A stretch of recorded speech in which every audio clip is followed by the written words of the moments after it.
thinking of Hotpot, and Hotpot changes throughout the year. I'm using King Edward potato, for example, and I'm obviously using English onions.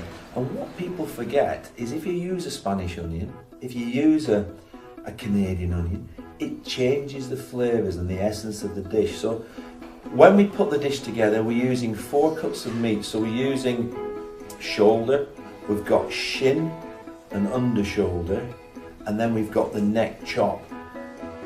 And within that mix, that gives us basically most of the forequarter, and then the shin. And the shins are in there for its gelatinous content. And that really pulls the Hotpot together for me. And the assembly of the Hotpot is the meat lightly seasoned with flour and salt and white pepper. We mix the onions in, and we've sort of bled the onions a little bit and just given them a tiny bit of colour.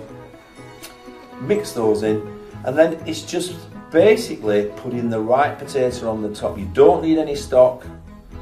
People always get sort of really wary of the fact that I don't use stock, but it creates enough liquid as the meats start to open up and the juices are released and the onions break down and the potatoes start to bake.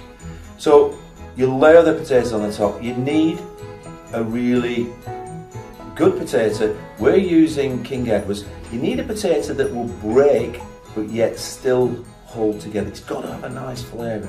There's so much and so many different potatoes out there, and they change month by month. So what you've got to do is don't just pin a potato as a 12-month thing. Look at a potato over 12 months and say, right, I'm going to use a King Edward's for this period of time because it's from that grower, and then you move through the seasons.